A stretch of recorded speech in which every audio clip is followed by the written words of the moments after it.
The Louisiana Center for Health Equity is a nonprofit organization. We're statewide, based in Baton Rouge. We work to address the disparities in health and health care across the state of Louisiana. One example is to improve access to health care, which is much of the work that we've done, specifically around Medicaid expansion and getting health coverage for people who were caught in the coverage gap. Today, we are working to improve health outcomes and the quality of life for all Louisiana children and families. We have declared this decade as the decade for children and families. We plan to improve our health outcomes to move Louisiana from where we are currently, which is 49th, to 40th by 2030. It's going to take all of us. It's going to take everyone being committed to and dedicated to the work to help get us there. Welcome to the 2020 Louisiana Health Summit, Advancing Health and Equity for Children and Families. I'm Melissa Flournoy, the board chair for Louisiana Progress Action, and I have the pleasure to welcome you today on behalf of the Planning Committee and my co-chair, Alfreda Tillman-Bester. We're very excited that you're here today, and we want to thank all the great leaders, advocates, allies, state employees, community leaders, health professionals who are here today to talk about improving the future health for Louisiana's families and children. We're very pleased to have Governor John Bel Edwards with us today, and he is on the way and should be here in about 10 minutes. And when he comes, let's give him a big round of applause, because I don't know about you, but I'm grateful that Governor Edwards has 4 more years. So, Governor Edwards has demonstrated his commitment to Louisiana's children and families. The expansion of Medicaid was one of the most important events in Louisiana's health future because we have so much to do to move Louisiana from 50th. And in order to achieve a bold vision for Louisiana's future, we really do need to focus today on developing a seamless system of integrated services to improve the quality of life of all Louisiana families. Today, we will focus on prevention, access to health care, education, health and human services, services in the community setting, as well as at schools. We want to invest in efforts that actually impact the social determinants of health. I am Alma Stewart, the president and founder of the Louisiana Center for Health Equity. LCHE works to address health and health disparities across Louisiana. This year, we are proudly celebrating our 10-year anniversary, and we are most grateful to have shared this journey with you. We've accomplished a lot together, and we are committed to doing more. Stay tuned for the details to come about our 10-year anniversary celebration later this year. On behalf of the Louisiana Center for Health Equity and our partners, the Louisiana Department of Health, Pennington Biomedical Research Center, and this year's awesome planning team, it is my pleasure to welcome you to the 2020 Health Summit, Advancing Health Equity for Children and Families. This is our 5th annual summit. I would like to thank all of our sponsors and partners, especially the Louisiana Department of Health, our signature sponsor, and Pennington Biomedical Research Center for hosting us again. As this decade turns, we declare 2020 as the decade for children and families. If we want Louisiana to be a healthier state, and I believe we do, we simply have to be deliberate, dedicated, and determined to improve health outcomes and ultimately the quality of life for all Louisiana children and families. We will make this declaration more formal later, sometimes this spring, so stay tuned for that as well. Louisiana Center for Health Equity is putting forth a bold vision for this decade, and it will take all of us working together as never before to ensure that it becomes our reality. Currently, according to the most recent America's Health rankings, Louisiana ranks 49th nationally out of 50 states. And within our reach, within our sight, is that Louisiana will be ranked 40th by 2030. This is our vision. Louisiana, you see it on the screen, Louisiana 40th by 2030.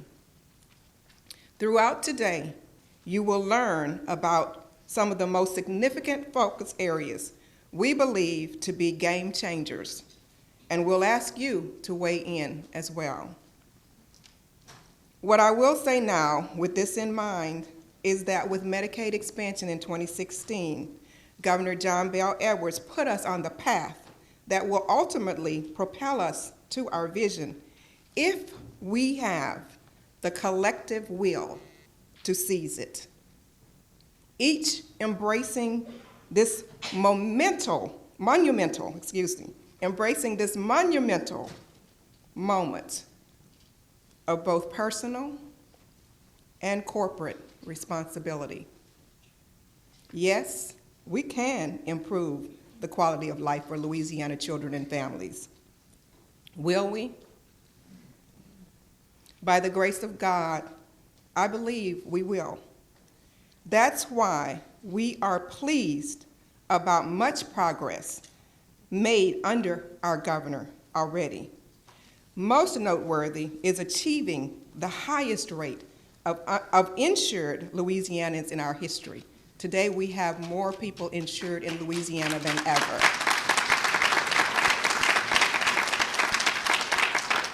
Thank you, Governor. Thank you. At this time, it is an honor to introduce our governor, who really needs no introduction. Therefore, I present to you the Honorable Governor John Bel Edwards. But it's great to be back with you, and I thank you for all the contributions that everybody in this room is making towards improving health outcomes in Louisiana. And I want to thank not just Alma, but Melissa and Alfreda and all the other folks who are helping to put this program on. I think it's incredibly important. We all need to be focused on the challenges in Louisiana. We certainly have opportunities for improvement, but we have to be mindful of the challenges. And quite frankly, we're going to have to change behaviors in Louisiana. And that's one of the hardest things to do. We are making good progress on a number of fronts. But understand, when you try to improve your health rankings, it's not like the other states are standing still either. You know, so you can improve from where we are today, but not necessarily improve in your overall rankings relative to other states. And we're going to see a big difference in this when we actually start changing behaviors, and that comes with education. Education not just delivered in our schools, but every time somebody visits their doctor or their nurse practitioner, and they're told about diet, they're told about exercise, why they shouldn't smoke, and those sorts of things. And when we start doing those things better, I think we're going to see a tremendous difference. Another issue that we have when it comes to the health rankings is the data that informs the rankings are always lagging by 2 or 3 years because that's the most current information that they feel comfortable enough putting into their rankings. I will tell you, I expect that soon we're going to see significant improvements. I don't know that we get to 40, but we're going to see significant improvements in the next couple of years because they will finally start taking into consideration all of the people who have obtained insurance and the primary care and the preventative care that goes along with that. Now, you all have heard me say that the Medicaid expansion, which I did on the first day that I was governor a little over 4 years ago, was the easiest big decision that I will ever make as governor. I'm here today to reaffirm in my second term that the Medicaid expansion was the easiest big decision that I will ever make as governor. And the success of being able to expand and the improvements that we've seen is the result of a lot of work done by the people in this room. Particularly the Louisiana Center for Health Equity. And I want to thank Alma. Somebody presented to me a picture the other day, a photograph of when I signed that executive order. I think Alma was right there at my right hand to do that. Look, this is where we are, 480,000 working poor Louisianans have health insurance today because of expansion. 75% of that number received or had a doctor's visit in the past 12 months. These are people who didn't access primary care and preventive care before. 82,000 have been screened for breast cancer. Unfortunately, 938 have been diagnosed. But you know what? They were going to get breast cancer whether it was diagnosed or not. But now that they've been diagnosed, they can actually get treatment. And that treatment starts sooner. 47,000 screened for colon cancer. 14,800 had precancerous polyps removed. So if those individuals just live long enough, they're going to get cancer too. But now those polyps have been removed. Unfortunately, 652 of those individuals were diagnosed with colon cancer. But again, they start the treatment. 18,000 newly diagnosed diabetes cases. Well, you know what? Those diagnoses are happening sooner, and so the treatment starts sooner, and we can hopefully keep these people healthier, more active. They can continue to work to support themselves and their families. 50,000 newly diagnosed hypertension patients out of the universe of folks who have Medicaid expansion. And it's not just physical health. Nearly 130,000 receive mental health services, 43,000 receiving substance abuse treatment service. We know that it's making a difference. Tulane has done studies. For example, we know that there's been a 66% reduction in those people who said that before they couldn't fill a prescription, or if they filled it, they weren't going to take it as prescribed because they needed to stretch it longer, so they were being their own doctor and deciding how much of that medicine they really needed. But that's been reduced by 66%. The percentage of people who have regular access to primary and preventative care is way up. So what comes next are the improved health outcomes. In fact, it's already starting to happen. And I appreciate the work that you all are doing to make that possible. You were already told that we have the lowest uninsured rate in our state's history. It was about 1 in 4 the day I became governor. It's right at 1 in 10 today. And by the way, it's lower than the national average. Now, who thought 4 years ago that Louisiana would ever have an uninsured rate that would be lower than the national average? And it's counterintuitive, but it's very much true. By extending health care to these working poor people, we have saved hundreds of millions of dollars of state general fund in the state of Louisiana. It's one of the ways we address that $2 billion budget deficit that I inherited 4 years ago. Also important, we've not had a single hospital in the state of Louisiana to close. There's not another state in the South that can say that. But for all the good Medicaid expansion has done for us, that was just the start. That was not the finish line. We still got work to do, and I'm aware of that. You're all aware of that, and that's the whole purpose of these summits. We need to continue to improve health outcomes. And I know we're talking specifically about women and children today, and that is incredibly important. And in fact, my legislative package in many respects will address this. First of all, and I know it's not perhaps directly related to health, we need to do something about having the largest pay gap in the United States of America between what we pay men and women. And we need to pay people better than $7.25 an hour. Specifically, we're going to work to improve workplace accommodations for pregnant women. Sometimes women get pregnant and they get reassigned to desk duty, or they may get laid off altogether. But the reality is they can often continue to do their current work with just small accommodations, and we're going to try to make that happen. It could be as simple as just giving them a place to sit on occasion, or having them more frequent bathroom breaks, temporary assistance lifting something that's heavy. You know, there's some things we can do to accommodate those individuals, and I think we ought to do that. It goes hand in hand with improving the health of both the mom and the baby.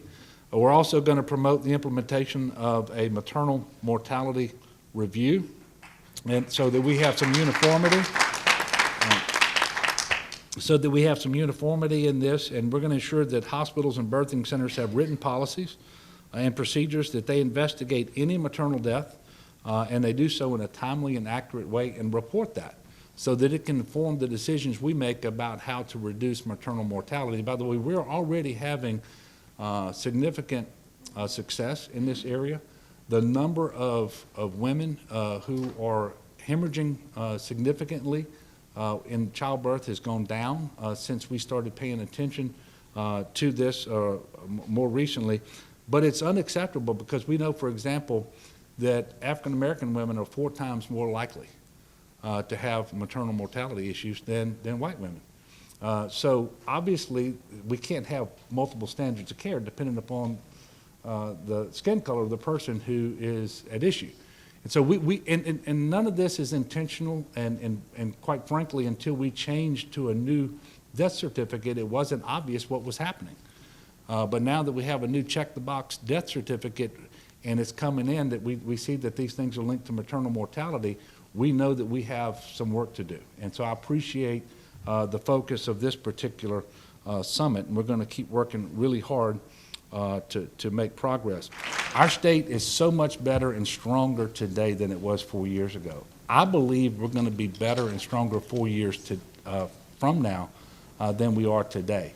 And you all are going to be a big part in making that a reality as we do improve our health outcomes, as we improve the quality of life for people all across the state of Louisiana, and certainly that includes our women and our children. And I know that's the focus of what you're doing today, so this is incredibly important. And don't hesitate to reach out to the Department of Health. You know, the Department of Health and the Office of Public Health are sponsoring today's event as well. If there's anything that we can do, or if you have suggestions about how we can do things better in the state of Louisiana. Unfortunately, the House of Representatives is entertaining an appropriations bill that cuts the Department of Health tremendously at a time when we're running surpluses. It makes absolutely no sense. I don't think at the end of the day we're going to do those things, and you damn sure shouldn't be cutting them whenever you're preparing for novel coronavirus in your state. So we're going to be working really hard to make sure that doesn't happen, but you can be helpful there too. Make sure that you're talking to your representatives and your senators so that we can continue to move forward. We're going to make our state better, and I thank you for your help. God bless you. I think the summit comes at a really great time. We've already begun our state health assessment in Region 3 in the Houma region, where the governor is now headed, and we'll expand across the state over the next year. As I hinted earlier, this is our second state health assessment and our second SHIP. And so we want to make sure that as we are planning for the next cycle, we're, as I said, learning from the previous cycle and making sure that we understand what kind of progress we made then. So our first SHIP was launched in 2016, an auspicious time, and it was informed by a SHA, a state health assessment that happened the year before that. It came right at the end of a long period of sustained cuts to funding and resources and personnel, frankly, across public health in our state. And in the Office of Public Health, we had lost at least more than 500 public health nurses and more than 40 parish health units. We are a centralized public health state, meaning that the state collaborative operation of those parish health units is really how most states, or is our way of engaging communities in the way that most states would have county health departments that operate independently. Sitting where I sit, acknowledging my bias and my privilege, I think it's great that we have the ability as a state to sort of quickly get down to the local level through a centralized system. But it also means that there's a lot of responsibility and accountability on the state's shoulders then to be in those communities, to be across all of those communities. And we lost that footprint in the previous administration. And the message coming out of the first SHA was really that underinvestment, that those cuts to public health not only hurt the infrastructure of our state's public health system, but led to losing grounds in important areas of health. So as a result, our SHIP had 5 priority areas: supporting behavioral health, promoting healthy lifestyles, assuring access to health, promoting workforce and economic development, and building back the public health infrastructure. What can we do to start prioritizing concretely the ways to stop that chain and to really fuel community development? So we're excited about that. We've seen great success so far in St. Landry Parish in this initial pilot. We're going to be expanding to other parishes because the enthusiasm within OPH as we've been doing this work has been tremendous, and as we share with other partners like DCFS, Department of Corrections, and many others, there's sincere interest in finally being able to coordinate what we try to do for our citizens around the individual's needs.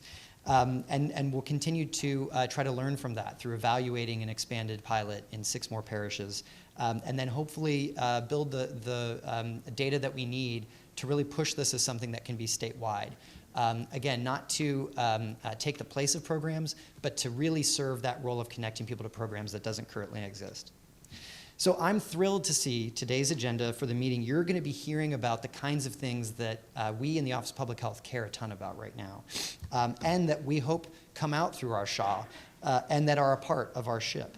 What are we doing to plan for health and fostering success after birth in our state?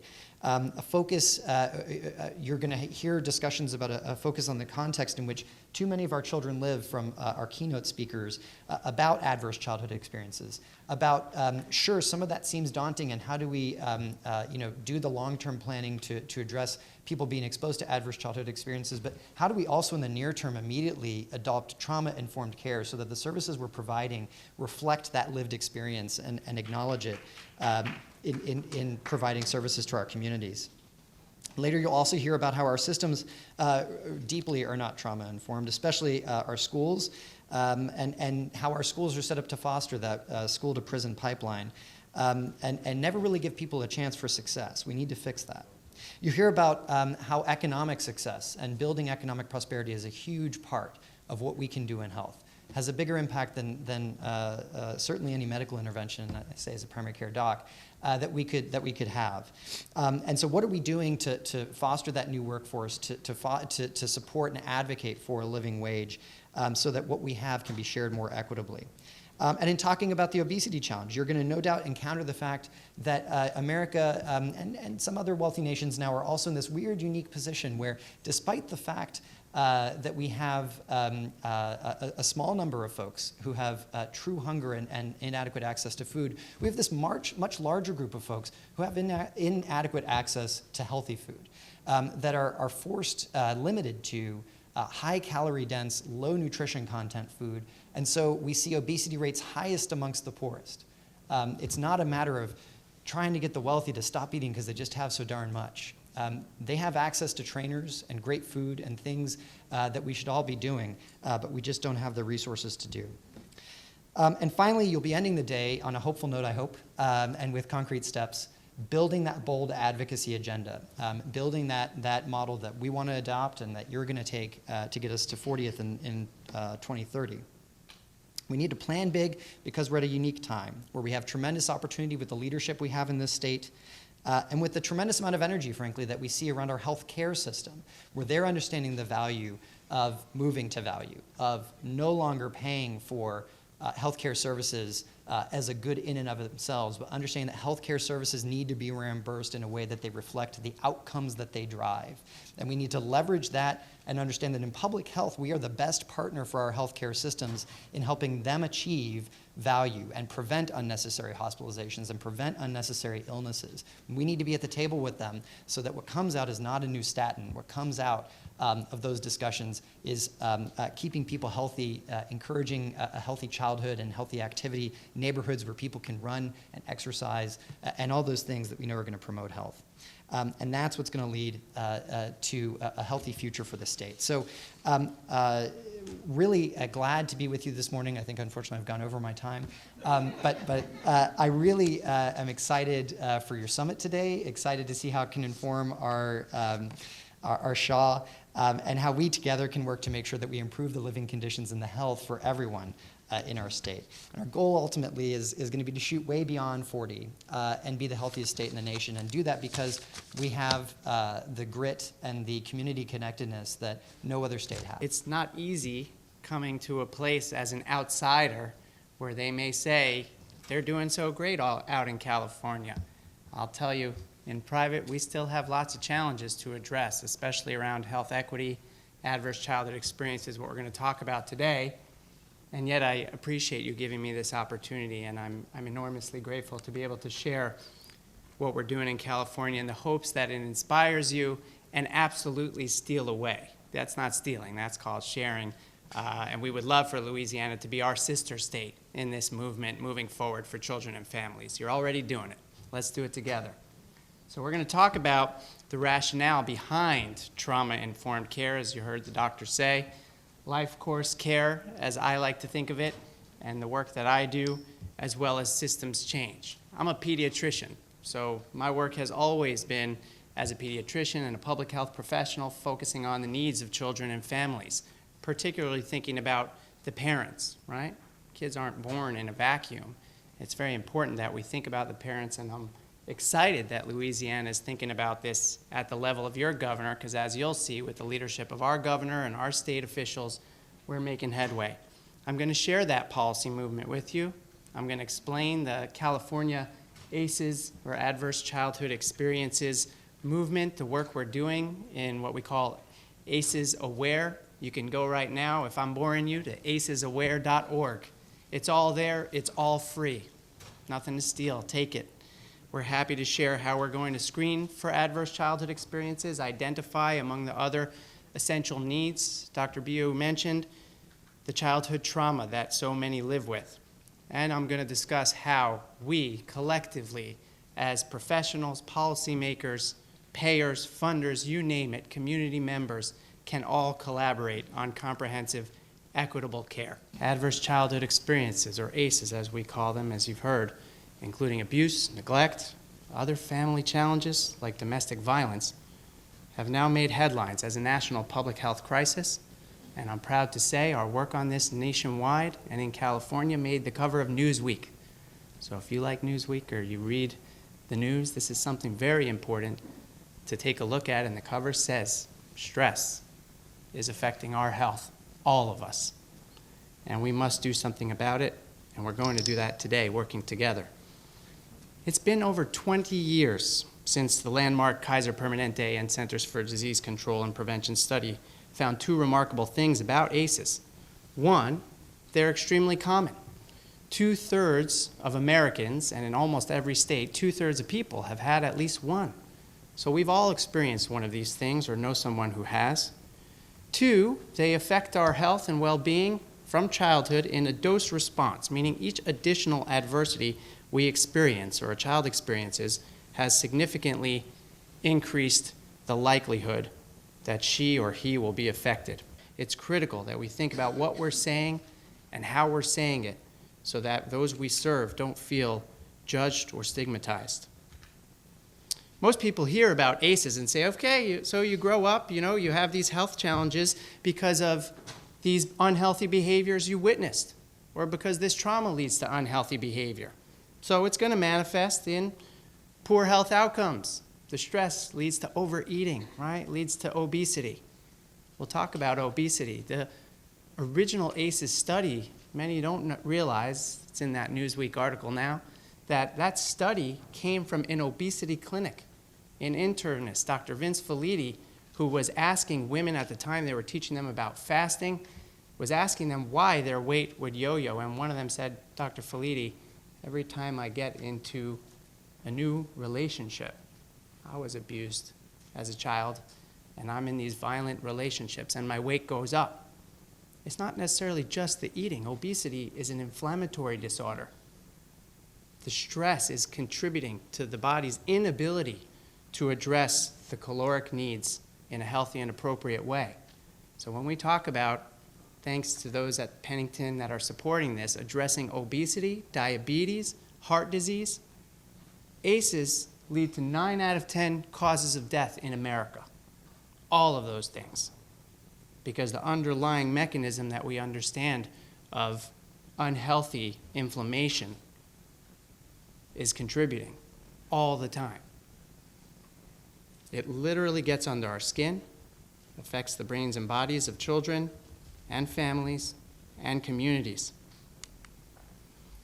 Yet I'm going to make the case to you today that it's not at the end of life we should be focusing. I don't have to say that to this room, I'm sure. It's actually at the beginning. The greatest opportunity to prevent ACEs and their outcomes specifically would be the reproductive life course, from birth to childbirth. This is a very influential policy lever that we are leveraging in the state of California. This is a graphic from the World Health Organization, and other experts agree. If we get this right with a life course approach, we will make Louisiana and all our citizens across the nation healthier. And here's the reason. My colleague David Labby and others at Health Share of Oregon looked at their most costly members. This is one of the payers or accountable organizations in Oregon, and they found a very surprising thing. The lives of those who 55% cost them the most had the exact same narrative. Frequent sequential adversities that manifested in an intergenerational cascade, not just childhood adversities or trauma, which is the effects on the emotion and the body. Stressed, emotionally unstable or ill, substance use disorders in communities and adults would lead to those families struggling with food and housing insecurity, what we heard about, thankfully, Louisiana is trying to address, lead to the ACEs, which led the children to struggle in their development, in school, in their learning, which led to high-risk behaviors, substances, dropping out, never graduating, which then led to involvement in shadow economy, homelessness, lack of opportunity, addiction, in many cases, arrest, incarceration, which led to adults in poor health and well-being, and the cycle just continued. These were the people who cost healthcare the most. So in order to address this, we have to invest in women and children to prevent what I think of as cascading adversities. It's not just the childhood adversities, it's what comes next. And at any point in the life course, we can address it, because if we don't, they are going to develop those costly chronic physical and behavioral health conditions. They are not going to have the opportunities we want for all. We are not going to close that wealth gap in America. I come from LA to LA. We have the largest wealth gap in America, in California, in Los Angeles, one of the richest places in the world. And so when we do this work, we're all doing this together to ensure that everyone has the opportunity they need, that they can lead healthy, fulfilling lives. And this intergenerational transmission leading up to that unintended pregnancy that then slides right back down, transmitted to the children, does not continue. And the reason this is so difficult to address, which is what I'm very excited about, is healthcare is terribly fragmented. If we just focus on healthcare for a bit as healthcare professionals, right? A woman's internist or preconception doctor is not the same doctor she sees when she gets pregnant, is not the same doctor she sees when she brings her child. That's a critical 2-year window where there's zero communication and coordination right in our very own healthcare systems. That leads to poor quality, poor outcomes. As a scientist, I think of this as a problem in innovation and quality improvement, because each section of life, preconception, prenatal, postpartum, pediatrics, doesn't have enough intervention upstream, right? They're trying to get that boulder that's already rolling downhill and will crush them. We can't prevent cascading risk until we go earlier in the life course. It's a circle, so if you think about it, right? There is no earlier or later, it's just what happened prior. And if we partner in that way, we'll be able to have effects. As well, we don't have the downstream partners, right? So, and I'll show you how this happens. We can't show sufficient effects to our payers and our policymakers. How many programs have you spent your time on that get defunded? And I see a lot of nods, right? One of the biggest challenges is we've got to show the outcomes. We've got to show the measurement. Our funders saying, where's the outcomes? Well, somebody else is actually benefiting, and we're not able to get that data because we're not coordinating. We don't have the health information exchange for these patients. We don't have the measurement, and we therefore don't have financing that lines up. So we need a life course approach. And this is how it manifests in what you heard about today. The fact that black mothers and babies die at 2 to 4 times the rate of white mothers and babies, yes, there is an effect of lifelong exposure to racism and discrimination, which we'll hear about from Dr. Dooley, how we're addressing that in pediatrics. And we can all address that, and it's in every system, education, health, the social sector. It's not one professional. As the governor said, we are all trying. But this is baked into our systems. It's baked into our DNA. Trauma. I said on Alma's radio show last night. That was fun. Trauma is baked into our DNA. Every culture has experienced atrocity. Every culture has experienced war, segregation, subjugation, okay? Hopefully that unifies us as humanity, that we can get beyond these atrocities, these terrible behaviors. But we have to look at our systems and say, okay, well, how is this manifesting? In the case of healthcare and health equity, if we want to drive down premature births, a disparity that affects disproportionately black and brown families, right? But we're not addressing the preconception adversities that contributed to that hostile uterine environment, to that fetus, we're not going to make headway. If we don't then follow those babies who are born at the right time in a healthier condition, not costing us enormous amounts in our neonatal intensive care, if we don't follow to see whether then they are abused, whether then she grows up unready for school or a mother at high risk of a preterm birth, then shame on us. We're not showing that we've addressed this intergenerational cycle. And the evidence continues to mount that this is the case. Preconception behaviors. Just recently, an article came out showing that when young men and young women drink, it's affecting their sperm and the eggs. Look at the increase in congenital heart disease. Remember that baby I met? Coupled with his heart defect, his mother's anxiety, his father's violent or aggressive behavior, it's highly likely those parents were drinking before, during the pregnancy, and after. There's also a dose-response relationship. So the circle of life is continuing, and the effects on our genetics, even before we're conceived, are there, and certainly after. Interestingly, this study did not factor in, like I'm telling you, the upstream risks, the measurements of adversity, ACEs, and the downstream, the violence, that perhaps also in the pregnancy contribute to that heart disease risk. So we must measure. I'm thankful Dr. Bio pointed that out. We must measure, and thankfully for you in the state of California, we've put this online for free at acesaware.org. You can see every negative outcome in children, in adults, that research today shows that we can move the needle on if we address childhood trauma together. This is hard to read, but you can all have my slides or go on there, okay? And as you'll see, I used to underline it, obesity is up there. It's starting in those children, those young children that you mentioned. That's related to their trauma, asthma, autoimmune disorders. And these things are continuing. The reason that this is an incredible time to be a professional is that we actually now know from the science that trauma is contributing to physical health, to mental illness, to the deaths of despair in our communities, right? The opioid epidemic. And we know how to do something about it because we know it starts in childhood. It starts as early as that fetus or that baby or even that egg and sperm, and then the fetus, and then the baby, and then the toddler, and then the school-age child, and it continues. Those health conditions are what we saw, right? 9 out of 10 leading causes of death. Obesity being a key epicenter. I'm glad that you're focused on that. A key area to target for childhood trauma resolution. I'm going to run through real quick, and this is all in the deck, how we've been doing this in the state of California so that you all can take it, can make it your own, can translate it, whatever you need.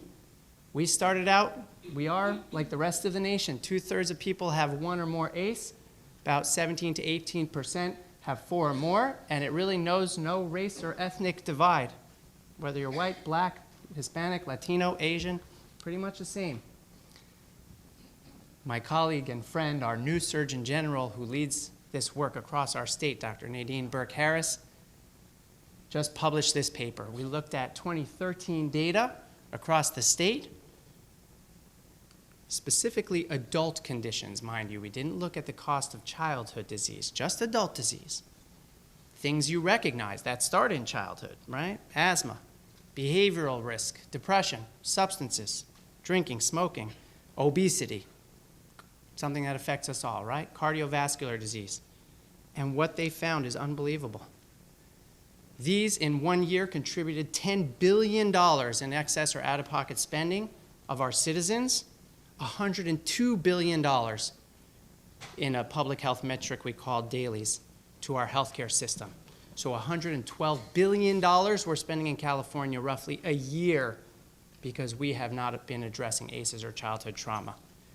And that is the economic driver that's going to matter. We can do something about adverse childhood experiences or childhood trauma and the toxic stress that leads to in the developing brains and bodies of children by focusing on the life course, meaning the needs of women and children, mothers and children, as well as families. In DC, we have a major problem. Chronic absenteeism in Washington, DC is much higher than the national average, and it's increasing every year and currently at 30%. So 1 in 3 children in my community are chronically absent from school each year. And I became concerned about this problem because prior to joining Children's National, I was running 4 school-based health centers in high schools in Washington, D.C. But in each of the high schools that I was working in, 50 to 75% of the students were chronically absent over the course of the year. So here we were trying to advance health equity by providing high-quality, place-based care where the students were, but most of the students weren't coming to school. And so that really started me thinking about how we just cannot advance health equity without also considering educational equity. And chronic absenteeism is so troubling for a couple of reasons. First, it's a domino effect. The patterns of chronic absenteeism are set very early in childhood. So for example, in our city, kids who are chronically absent in pre-kindergarten are 7 times more likely to be chronically absent in kindergarten and first grade than kids who are not chronically absent in pre-K. And this is really critical because these early years are years when we as health providers are seeing families so often and having lots of visits with them, and there's a real opportunity to talk about the importance of school attendance. And in addition, chronic absenteeism has a powerful domino effect. If you're chronically absent in kindergarten and first grade, you're less likely to read on grade level at 3rd grade. And if you are not reading on grade level at 3rd grade, you're 4 times more likely to drop out of high school. And who is most impacted by chronic absenteeism? Again, this is when we get very quickly to the equity issue. So children living in communities impacted by poverty, children with chronic medical conditions or disabilities, children who are experiencing housing difficulties or justice involved, these are the children in our communities most impacted by chronic absenteeism. And in DC, we have one of the lowest graduation rates in the nation. You can see the purple arrow is Louisiana. We are right at the bottom. About 65% of our high school students in DC graduate in 4 years from high school. So here I am, a clinician in Washington, D.C., in a school where children are really struggling to attend school and graduate from school and trying to think about health equity. But again, that educational equity and access keeps coming back. And I kept asking myself, so what can we as a health center, what can we as a hospital or a health center do about helping to get kids to school? And this is where that partnership building and stepping outside our sectors and our comfort zone is so challenging. Because if our hospital works to get kids to school, we don't necessarily realize the benefits of that, right? That might result in increased attendance rates for the school district. But it doesn't necessarily result in, increased visits at my hospital. So it is something that you have to really work with your health organization to make the case about why it's so critical to partner across sectors and do work that you might not realize the direct benefit from. And so one of the ways we've tried to do this, and we heard from partners this morning, other speakers this morning, that it's really critical that we look at data sharing and innovative ways, new solutions to big problems. So one of the things I'm just going to tell you briefly about that we're trying in Washington, D.C., we brought together multiple stakeholders and partners to start the chronic absenteeism reduction effort. We got funding from the Bloomberg American Health Initiative at Johns Hopkins. Again, it took us 3 years to find that funding because there aren't a lot of funders out there who are willing to bridge projects across the health and the education sectors. And with this chronic absenteeism reduction effort, we have 6 pilot schools in Washington, D.C., and we have 3 pilot pediatric practices. And we're engaging in 4 central activities in order to support school attendance among children and families in our district, where we're really facing a crisis. The first is data sharing. So at school registration in our pilot schools, the parents sign a consent form so that the school can share their child's school attendance data with the Regional Health Information Exchange that we have that covers DC, Maryland, and Virginia, so that their child's school attendance data is visible to pediatric providers. We also are doing extensive provider and practice training about how to both respond to the data, but also how to just counsel and discuss with families the topic of school attendance in the clinical visit. I sort of envision it as where we were with obesity maybe 15 years ago, 10 years ago, when we didn't have the 5210 algorithm for counseling families. So we need to develop those same algorithms for providers to use in practice. We're also training our school health partners and our school partners and working collaboratively with them so that they make more effort to consider the many health-related causes of absenteeism and partner more with the health sector in addressing them. And then we're conducting an evaluation through our partners at Johns Hopkins and at Child Trends. And our vision is that school attendance really becomes a vital sign in pediatric practice, and that our health sector is fully engaged in the efforts to support school attendance. I really think that children and families in our community just can't wait. They cannot nursing movement in your community. We've also partnered with a digital online education specialist called Everfi, and we use our community benefit dollars at Children's National to sponsor the Mental Wellness Basics program, which provides online mental health education free of charge to all students in DC public and public charter schools. What we continually heard from our partners in the education sector to address the mental health crisis in our city is that school resources are always going to those primary and the secondary and tertiary levels of services and interventions with students, and there isn't the time, the resources, the opportunity to have widespread preventive education about mental health. And so that's where we thought we could fill a gap by sponsoring this program that can then be accessible to all teachers and educators. And we're very active in advocacy, so using our voices. Children's National is an anchor institution in Washington, D.C., and we use our voices and our expertise as champion for children and families to advance health and educational equity. And we've done this a few ways. We regularly testify on legislation that impacts health and educational equity. So for example, we supported and testified on behalf of legislation to increase the nutritional content and value of school lunches. We've also been very active in legislation around the Student Fair Access to School Act, which I'm proud to say has passed and will be starting this coming school year. And this restricts the number of days a student can be suspended or excluded from school, and places strong limits on expulsions in schools. And most importantly, we do not, starting this school year, we will not allow suspensions for dress code violations in schools. Thank you. We also will not allow pre-K suspensions and expulsions.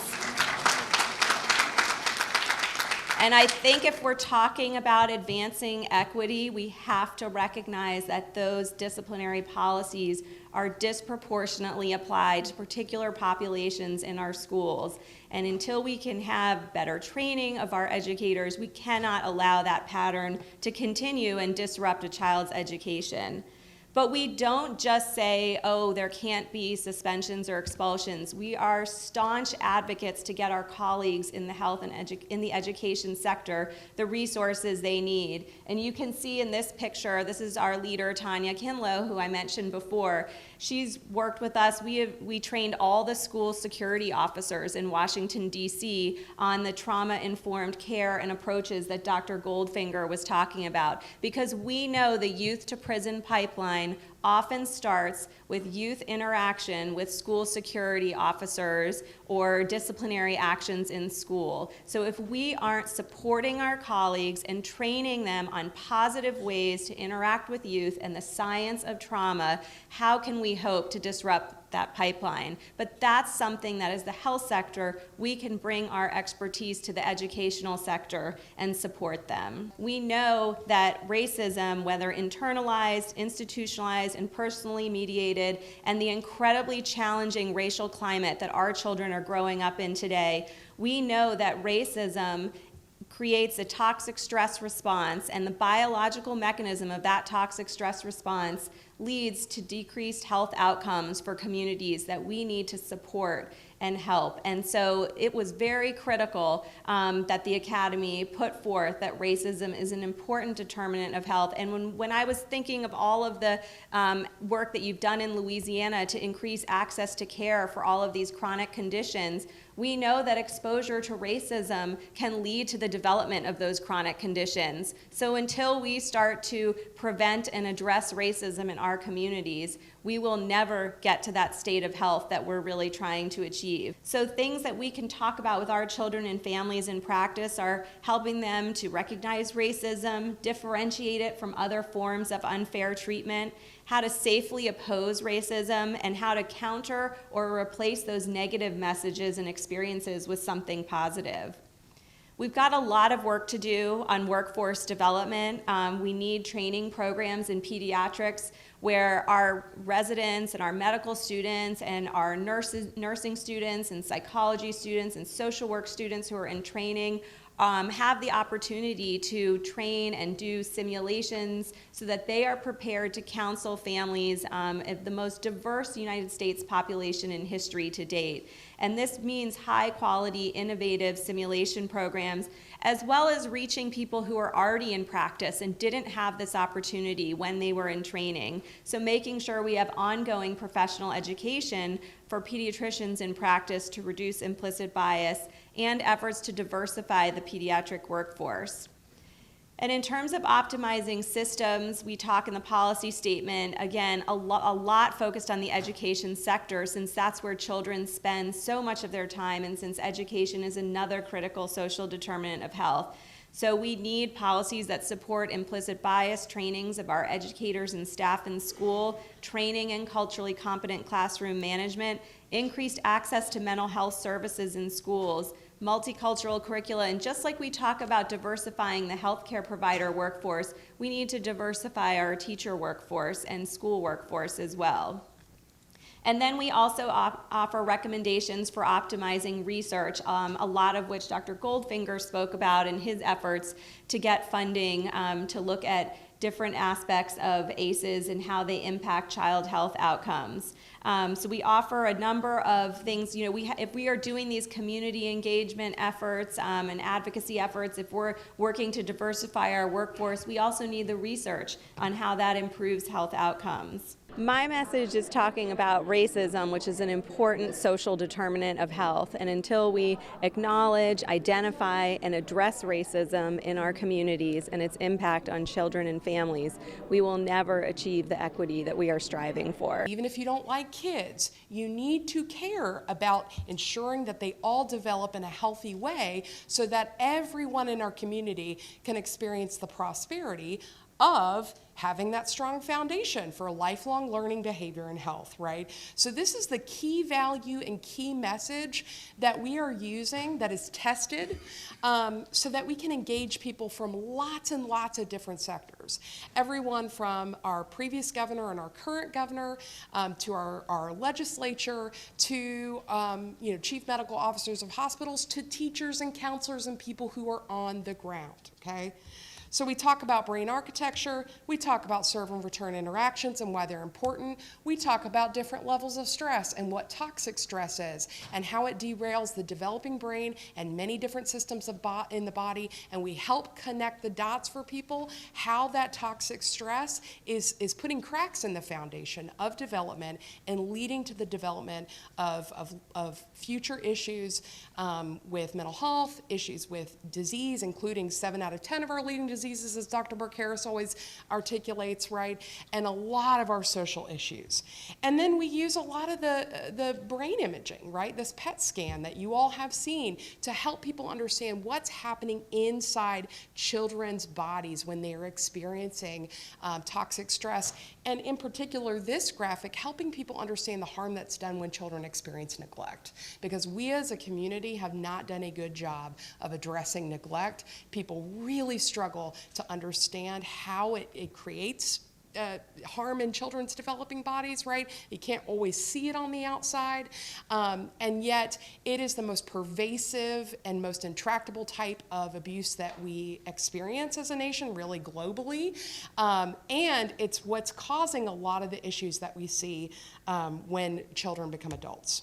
So I'm not going to talk about ACEs. You all, as Dr. Stewart or Alma Stewart told me before, have had a lot of exposure to what ACEs are and their graded dose response, as Dr. Goldfinger said, and we've talked about, you know the progression of how diseases cause toxic stress and lead to early death. How do we tackle this?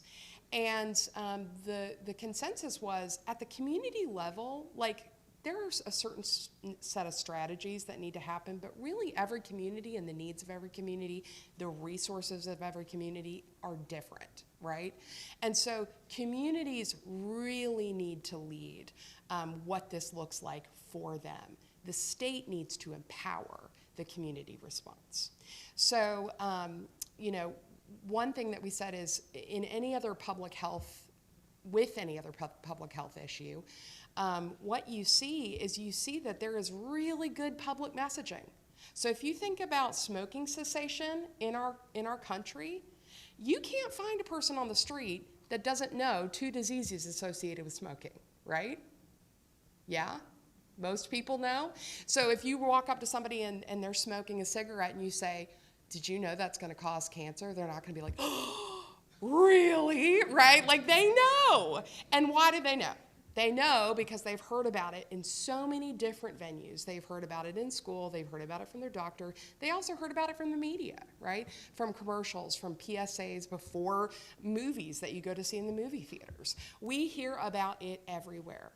And yet, with adverse childhood experiences, we know they lead to more issues, more disease than smoking does, even is a contributor to the adoption of smoking, right? And you cannot walk on the street and ask somebody, what are 2 diseases associated with ACEs, and they tell you, right? So there's a big problem there. We have to adopt some of the strategies from our partners in public health and really make this common knowledge, because that is the greatest lever for change. When we make it common knowledge, people want to change their practices.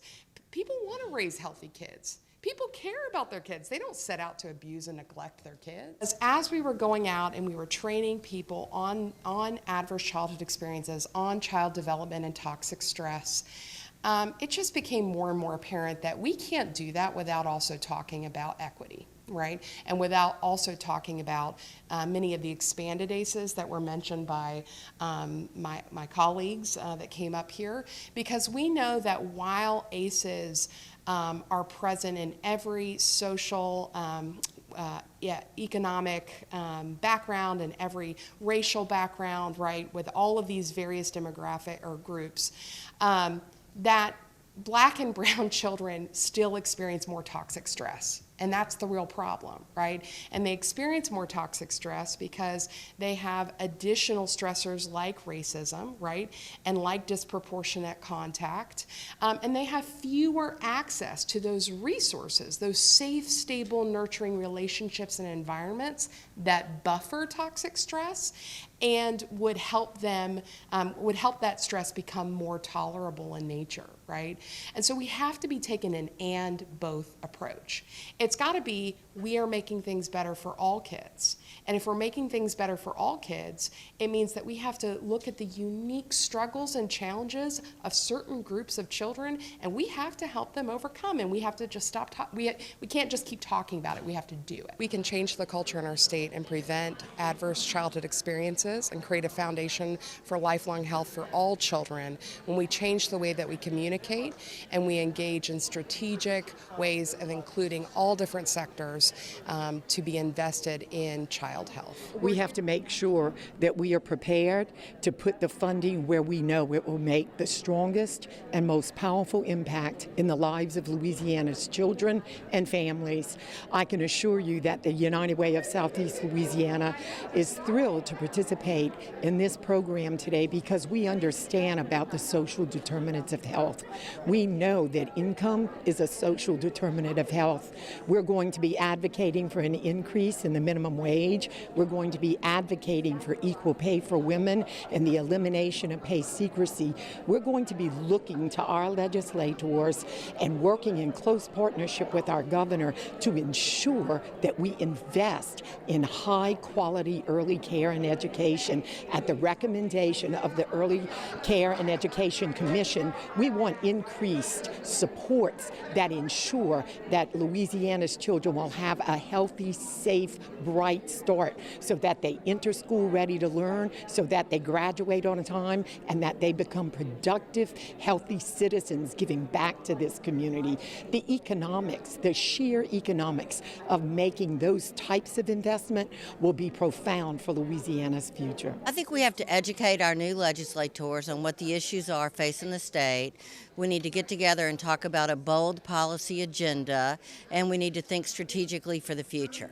It's a significant problem. As we know today, deaths of despair from suicide, mental illness, substance uses, the opioid epidemic are on the rise. Stress is at an all-time high in America, and especially we know the data in Louisiana is unfortunately grim today. So we really need to start doing something about these things, including as a childhood professional, if you will, starting at the beginning of life. So we really can reduce those poor outcomes. We just have to be focused and measured. I think the recommendation would be, first and foremost, to engage folks from many different sectors in this effort. This is a public health problem, adverse childhood experiences is, and they really compromise health. And so just like every other public health problem, we need folks from the media sector, from business sector, faith community, as well as those folks in state government and the nonprofit sector that can come around and really address this preventable issue. The energy in the room was so powerful, so engaging. I think that people are ready for change. They're ready to have a healthier state, to be healthier themselves. We all want to be healthy. That benefits all of us. It benefits our economy.